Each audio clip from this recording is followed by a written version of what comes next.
All right, let's get started. This is Josh, Zoe's VP of Marketing speaking here, and we'd like to welcome you to our first merchant webinar of the year. We're working with Mark Miano of Glew, our analytics partner today, to present a more advanced look at understanding how to make the most of your data. For those of you who've been with Zoe for a while, you'll know last year we did a couple of presentations getting into the basics of how to use Glew, but now we're going to take a further step into helping you understand how to leverage that data for success. This is a bit of an introduction to this sort of topic, and during the presentation, you'll also learn how you can get more really helpful information like this from Glew as part of our partnership with them. Before we begin, we'd like to remind you that you are an active participant in this webinar. At the end, once Mark has gone through his prepared materials, we'll have a Q&A period. So if you have any questions you'd like to ask, you can submit them using the questions feature inside GoToWebinar at any point during the presentation. Once we're done with the prepared remarks, we'll review those questions and provide answers. We do have some time built in for that, and if we happen to run over, we'll certainly get the answers out to you written in a written form as well. We also want to remind you that we have, at this point, done more than 20 webinars on a variety of topics. If you're new to Zoe, you can go to zoe.com/webinars and check out the complete list. You can also view them on YouTube. They cover all sorts of topics from shipping to marketing, and we'll be scheduling more of these webinars as we continue through the year. We actually have one coming up in 2 weeks we'll talk about after this one's over. And we also want to remind you that if you're new to Glew or still getting acclimated to Glew as a newer customer, we have 2 previous webinars that you can view either on that webinars page or on YouTube. We also can refer you to the newly updated FAQs that Glew has put together on their website. You can see the link there, glew.io/FAQs. And you can also view videos on their YouTube channel, and Mark will talk about that in a little bit in terms of some of the great information you can find there above and beyond what you're going to learn today. So having said all that, I think we're ready to get started. So I'd like to introduce Mark Miano from Glew, and he's going to take it from here and present today's presentation. Fantastic. Thank you, Josh. Really appreciate that. And quick check here. We should be able to see my screen. Cool. All right. Yep, looks good. Excellent. So guys, very quickly, nice to meet everyone. My name is Mark. I'm our VP of Sales and Partnerships here at Glew. Thank you for the warm intro, Josh. We value Zoe a great deal as a partner, and I'm just super excited to be back on the call with your customer base. Today, the topic is going to be Glew, how successful e-commerce and multi-channel leaders profit from their data. We're going to do presentation 2, the quote-unquote intermediate presentation. All right. The point here is to take some of the trainings and superficial button presentations we've had in the past to take it up a notch in terms of helping you understand how to become more profitable when looking at your data. I also want to whet your appetite that this also is kind of a compressed, like Josh just alluded to, a compressed version of what we have just launched, which is called Glew Academy. So if you go to glew.io and scroll down to the video section, you'll see my my smiling face in a bunch of these videos, taking a much longer look at some of these concepts as opposed to cramming it all in a 30-minute video. But let's go ahead and get started. Very quickly, I think this is a good way to start the conversation, which is talking about profit, right? So don't get me wrong, revenue is important. Conversion rates are important. All that stuff is super important. But at the end of the day, we don't get up to have really cool conversion rates or high revenue numbers. We get up in the morning to make money. And that means revenue minus cost equals profitability. And that's, I think, an equation that everyone can relate to. But the big problem with this equation is that the revenue variable over there on the left isn't so easy to calculate. Usually, lifetime value is that really important metric, which is the cornerstone of your business. It's a dynamic number. It changes a lot. And it's typically elusive because of the fact that it's changing so much. So we're going to be talking a lot about LTV today and how to apply it to your business as we get into the intermediate area of your understanding of your calculations. Knowing that lifetime value is what we're going to be talking a lot about today, let's provide a definition of what that means. In layman's terms, LTV is the amount of money that someone's going to spend with you until one of 2 really scary things happens, right? They die or you go out of business. I always morbidly joke that we hope they die first, but of course that's a really horrible joke. But that is, in all seriousness, that is the very definition of what LTV is. The arithmetic behind it is simple. The lifetime value of a person or group of people equals the average order value of that person or group of people multiplied by the purchase frequency of that person or group of people.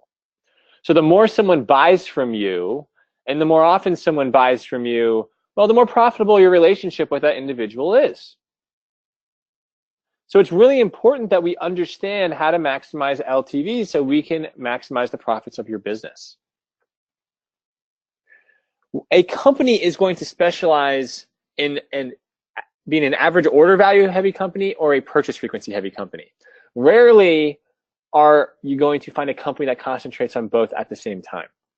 Average order value heavy companies are companies that have immense amounts of investment in the customer journey leading up to one big sale. They're extremely rare. Carvana, for those of you in the States, is a good example of that, where there's a massive amount of investment in the customer journey, a lot of advertising, a lot of investment in that customer journey leading up to the sale of a car. And after that sale happens, the show is pretty much over. It's on to the next new customer acquisition. Really not going to talk a lot about that today. What we're going to talk a lot more about today is a purchase frequency heavier company. My definition of that is a company whose goal is to get the customer to buy more than once. Right? That's mostly the e-commerce and multi-channel world as it is today. Even a phone case company is a purchase frequency heavy company, right? It's way cheaper to upsell a current customer than to buy a new one. So it's really important that we're aligned on scoping out the conversation on that front. Let's break it down mathematically, right? So an average order value heavy company, if the purchase frequency is 1, well, then lifetime value doesn't matter. Lifetime value just equals the average order value. Clearly, looking at the cold hard math here. So yeah, again, get the first sale and move on. We're not going to talk a lot about that today. When purchase frequency is greater than 1, well, all of a sudden, the goals become a lot more crystallized, right? There are 2 goals that we're going to set out to achieve when you're looking at your data. Goal number 1 is acquiring the right customer.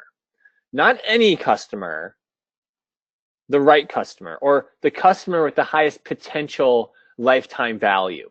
I'll give you an example, guys. I work with a company that sells bikinis. I bought a bikini recently for my wife off of this website. Now, I know you can't maybe see me right now, but I am not bikini.com's right customer. I do not wear bikinis. So every time they retarget me, every shred of time and money they spend in trying to upsell me, they're flushing their money down the toilet. Not a really good business model to follow. Instead, what we should probably try to do as a bikini company is to attract the right customer, or maybe ladies that live on the beach. Once we attract the right customer, we're then going to upsell those customers. So let's take a look at this visually. On the left-hand side, we have the right customer, or a woman who lives on the beach. On the right-hand side, we have the wrong customer, me, a male buying a bikini for his wife. You can clearly see that the potential lifetime value for a woman living on the beach for a bikini company is much higher than the potential lifetime value for a male buying a bikini for his wife, right? Because my needs are different. You'll also see the realized LTV in green. This bar fills up as you upsell your customer. Then you'll also see your customer acquisition costs, right? The difference between the LTV that you lock down from an individual and their customer acquisition costs is your profit. And that's where we began the call, is maximizing your profitability.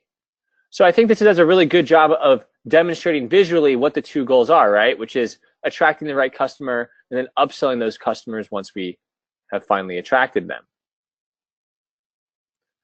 If I come back over into Glew, which you all have access to, where I encourage everyone to start is to start looking at this little area, customers' lifetime value. And we're going to look at your lifetime value moving over time. Now, contrary to a lot of popular thinking, the lifetime value of your store at any given moment doesn't tell us a story. It's the rate of change on the slope of your LTV over time, which is demonstrating if you're accomplishing the goals I just outlined for you. The LTV slope should look steady and true, moving in the bottom left-hand quadrant, moving into the upper right-hand quadrant of the screen like you see here. The repeat customer, that's pushing the lifetime value of your store up. So if I were to cut acquisition, let's say for Bikini.com or that Bikini company, what would most likely happen is the LTV would temporarily spike and then plateau due to diminishing marginal returns, right? I only need so many bikinis. That's not a really efficient way to run the store because we need new customers to sell to. The purple down here, the new customer acquisition, that's putting downward pressure on the slope of the LTV curve, right? Each new customer that I'm acquiring is inherently starting with a lifetime value of 0. They're buying from you for the first time. So what you're going to see is a competition for the slope of your LTV. If your LTV is getting spiky, like you see here from November to December, well, I'm saturating my current customer base. That's unsustainable. So what you should be thinking about is, how do I acquire the right customer in the shortest of time periods between November and December here? If I'm plateauing, right? Let's say I'm plateauing a little bit, my LTV is getting stagnant. Well, it's cheaper to upsell a customer that I have right now than to buy a new one. So all hands are on deck to be upselling and pushing that LTV up a little bit. So that should give you a good line of thinking when looking at your LTV and mastering it. Great. So let's move into the second piece very quickly. If I go to customers' future value, it's important to take a little bit of a stop here at the customer purchase behavior chart to understanding where you're bottlenecking, right? We're talking a little bit more about purchase frequency today than average order value. And clearly this store right here is bottlenecking at the first purchase. So there'd be a very high return on investment to going to my first purchase customers and treating different first purchase customers differently in order to get first purchase customers to convert to a second purchase customer. A good way of doing that real quick is if I go to customer list and I go down to the create a segment button and I say number of orders equals 1, that's a good way of starting to treat different first purchase customers differently in order to crack a bottleneck. For example, let's use the NFL. If I'm the NFL and I am bottlenecking at the first purchase, well, I'm probably going to break out my first purchase bottleneck by geographic region, right? Miami Dolphins jerseys go to people who live in Miami. State, or let's say city, is Miami. And Carolina Panthers jerseys will go to Charlotte, North Carolina. And round we go. And I can save these segments and crack that bottleneck real quick. Cool. But what about this? What if I'm the NFL and I, like everyone on this call, only have 24 hours in the day? And I have to prioritize which of these different markets I'm going to concentrate on over others. I mean, Tom Brady did just win the Super Bowl for a 6th time, unfortunately, or fortunately, depending on where you're from. That might or might not mean that New England is the market to go after here in 2019, right? There's only so many Tom Brady jerseys one fan needs. So instead, what I'm going to do is I'm going to go to customer segments. And whether I'm doing this with my customized segments, like in the NFL example, or I'm doing this with my out-of-the-box segments, regardless, I'm going to rank my customer segments in order of lifetime value, right? And the higher the lifetime value of a group of people, the more curious I'm going to be about the characteristics that that group of people share, so I can act accordingly. Let's see here. Ranking customers by the revenue they have generated, these customers are in the top 10% of my customer base. I can see in the past year that 38.8% of my annual revenue is coming from the top 10% of my customer base. Is that good?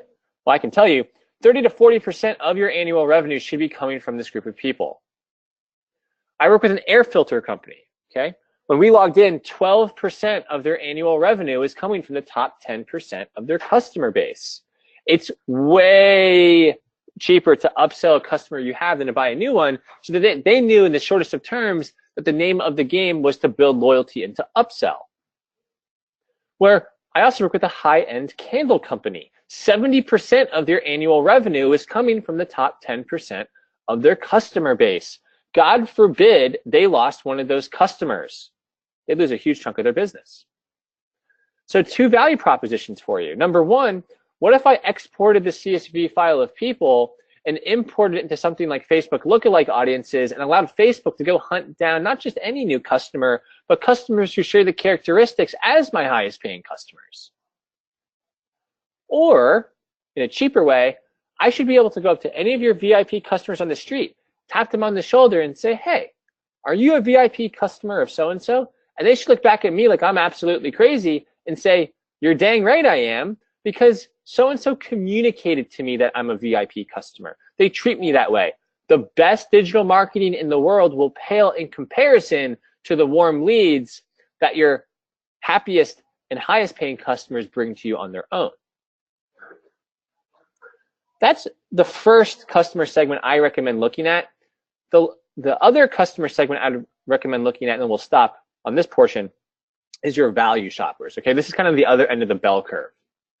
Value shoppers are customers who only buy when there's a discount. These are the vultures of your store, or the bargain hunters. Now, what we want to see is about 5 to 15% of your annual revenue coming from this group of people.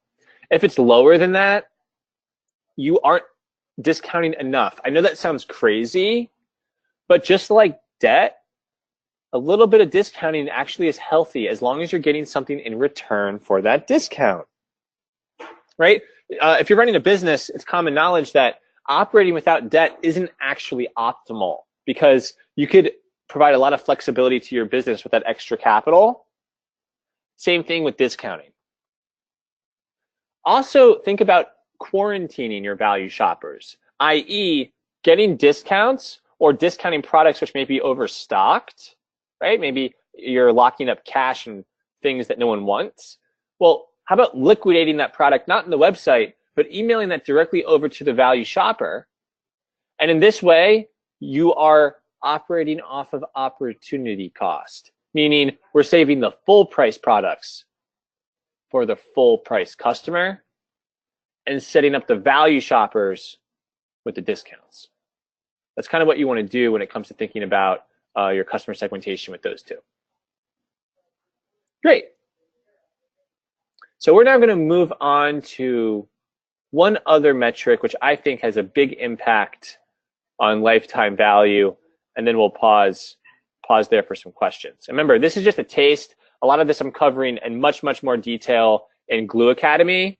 So I highly recommend you go to glew.io, go down to the bottom on videos if you want to explore this in much more in depth. It's just to give you a taste. All right, so what we're going to talk about now is timing. So if I come back over to this chart, usually what ends up happening is this potential LTV is typically never fully realized due to timing. Too late to the party when it comes to the upsell, shame on you. Your competition is going to swoop in and steal your customer. Too early to the party, shame on you too. Your customer is going to get turned off and unsubscribe. So it's really important that we get the timing down in order to make sure that this green bar sees the top of this white bar. What Glew does is we crawl through every repeat purchase that your store has ever had. The distance between those repeat purchases, or the average distance between those repeat purchases, is what we call your lapse point. Your lapse point has 2 definitions. It's, number 1, the amount of days between your repeat purchases, like I just said. But number 2, it's the amount of time you have to upsell a customer before that customer most likely isn't coming back based on your store's historical data. After we identify that lapse point, we place a customer into an active, at risk, or lost status. These are mutually exclusive statuses, meaning if I'm a customer, I can't be more than one of these at a time. If I come back here over into the CRM, you'll see the status living next to each email address. These are predefined segments that live in Glew right out of the box. And if I click directly into a customer detail, You'll see where your customer lives in that status and how to treat them. And I'm going to give you that skinny right now. An active customer is less than 80% of the way through this lapse point window. Please do not ask these people to buy again. They just bought from you. The goal is to make it their idea to buy again. For example, I work with a laundry detergent company, okay? When someone buys from them, they get them the laundry detergent, make sure that they received it, tell them what permanent press means, help them organize their clothes in their small dormitory. They showed Dwayne "The Rock" Johnson eating Tide Pods. I don't really care, but the point is we want to add value to their life, build loyalty, so that they run out of the product and come back to the site on their own to restock. If I have an at-risk customer, I am now over 80% of the way through lapse point. Now is the time to push. If I, for example, had a first purchase at-risk customer, I'm going to push the heck out of these people for 3 reasons. Number 1, I've earned the right to push. I haven't asked them to buy yet, right? In active status, I've been building value. Now they're expecting me to ask them to buy, and I'm going to go ahead and do so. Number 2, I am not doing this for the second purchase per se. I am pushing them in the expectation that the customer buys a 3rd time without me doing anything. We're building habits in their psyche. The 4th reason is if they go into loss status, they're lost anyway. You haven't lost anything, right? They were never coming back. So all hands are on deck to push them. Let me show you something here. I thought this visual, I'm gonna go rogue on you, Josh, here. I'm gonna pull up a video series just to show a cool graphic that I recently generated. You'll find this again on the website, but I thought that this helps a great deal to visualize this. So on the left-hand side, we have the probability of the customer buying again, and down here is time, right, on the x-axis. And here's that lapse point window. So your lapse point is going to be unique to your store, of course. And then you have the active status, which is value building. The probability of the customer is rising and rising depending on your store. At risk, you're going to start pushing them at the pinnacle of them having the highest probability of converting again, and when things start to fade. And then once they pass that lapse point, they're most likely not coming back anyway. We can nurture any legacy emails that haven't unsubscribed at this point. But build value, push strategically, and then nurture would be the way to think of your business. All right, guys. So I'm going to stop there. I'll open up for Q&A. We've covered a lot today in a very small time frame, but maybe Josh, we can open up for Q&A for a few moments, or if you want to have them write in their questions, I'm following your lead from here on out. Absolutely. Well, thank you so much for all of this. That was really helpful, I think, and a lot of great information in a short amount of time. And as Mark mentioned, this is obviously one small little sample of what you can find in Glew Academy. So we definitely encourage you to check that out as well. I just want to remind those who joined late how to submit questions. Go to Webinar has a questions feature built into the software where you can submit your Q&A. We can use this time now to address those questions. Definitely submit any and all questions that you might have. And of course, if you have questions, if you're watching the recording or if you think of something after the webinar, feel free to send it to me, josh@zoey.com, and I can work with Mark to source some answers for you. So while we're waiting for some questions to filter in, Mark, maybe this would be a great quick thing just to talk about your YouTube channel just more generally and just mention what's available there, and that way those who want to explore more understand what's out there. Yeah, absolutely. Thanks, Josh. So I'm going to go to glew.io, and I'm going to scroll down just so everyone can see. Actually, I got to send a presentation back to you to reactivate your screen. I had bumped up the question slide, so. So good. So glew.io, I just typed in, that's not just the name of our company. It's also our website. And if I come back down here, the very, very bottom, you'll see all kinds of learning tabs. And the tab I'm actually talking about, I run our webinars too, but if I go to our videos tab, this is what I'm talking about when it comes to Glew Academy. So video 1 are some standard definitions to know as an entrepreneur running your business, and also lays down a strong foundation of common vocabulary I'll be using. Number 2 talks a lot about LTV, I tried to harp a little bit more on video 2 today to help you understand what LTV is and how to use it. Video 3 is around customer segmentation, so how to treat different people differently and the automations that are out of the box and provided in Glew. Video 4 is timing. So I hit on that today, but it goes in depth with different case studies, different lapse point lengths. And then video 5 is what I call the buying order spectrum analysis, or BOSA. So understanding, given that every merchant has a limited amount of SKUs to attract the highest paying customer and to upsell those customers, how do we go about understanding how to maximize your physical capital or your limited offering in the same fashion, as opposed to just leaving that up to chance. The video 6, video 7, video 8. Video 6 will be attribution modeling and advertising spend allocation. Video 7 will be around operations and merchandising reporting. Video 8 will be around opportunity costs. And what you can expect, depending on who's watching this, it's April 2019. You can expect these videos to be released about once a week from here on out until we hit about 10 to 12 of them. And then we're probably going to stop. Makes sense. I'm sure that's a few hours of video by the time you get there anyway, so there'll be plenty to digest and to learn from that point. Totally. And another question for you. So obviously, we have a lot of customers now that are in the B2B spectrum, specifically speaking to that audience. Reordering and average order value you kind of talked about, as AOV is not really as big of a deal as getting the reorders. With wholesale, you tend to see bigger orders, and there's a frequency obviously to them, especially if you're ordering the same products repeatedly. Do you see that the tips that you've sort of outlined are good for both B2C or B2B, or do you think there's sort of a nuance to B2B that should be mentioned here? The only nuance, that's a great question. The nuance to B2B will most likely be that you'll be working in longer term windows by the nature of your business. So lower velocity, same methodology. Right. Let me repeat. Let's say the LTV curve that I just demonstrated here might be on a 1-year window for like a D2C company.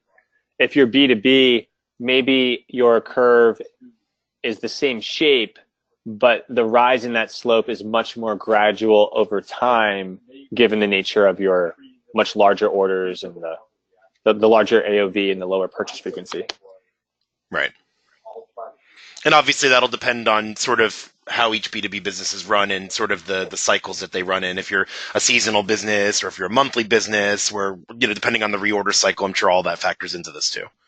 Absolutely. Context is everything, right? Yeah. This is just a framework to build understanding, and then you're going to use this framework as a merchant with your own context as the runner, the owner of your business to pivot and think about your business as opposed to just taking my word for everything, right? Because we're talking to so many different companies. Absolutely, 100%. So right now it doesn't look like we have any other questions, so we'll give you all 2 or 3 more minutes to submit. While we're doing that, just want to remind you about the series. So first of all, we want you to share any feedback you have, whether these presentations are helping, things that you were hoping to learn and maybe didn't, things you'd like to see in a future webinar. Let us know. You can email me at josh@zoey.com with your feedback. We want to know what will help you and your business, so definitely let us know what we can do to support you. We want to remind you that you can go to the Merchant Webinars page at zoey.com/webinars for a complete list of sessions, both past, present, and future. We have more than 20 recordings now available, as well as from that page, you can also see them on YouTube. This recording, for those of you who want to watch a replay, will go out in about 24 to 48 hours, so we'll get that out quickly. So if you had to miss a portion of today's presentation for work or other reasons, you can catch back up and see the rest of it. It'll also give you an opportunity to kind of listen back in on where to find the videos for the Glew Academy and more. And we do want to note that we do have another webinar scheduled in 2 weeks. We're working with our friends at 71 Pounds, who's also presented a couple times in the past here on the webinar series. This time, we're going to be talking about 4 shipping myths for the modern e-commerce business. It'll help you avoid mistakes and also reduce costs on shipping by making smart decisions.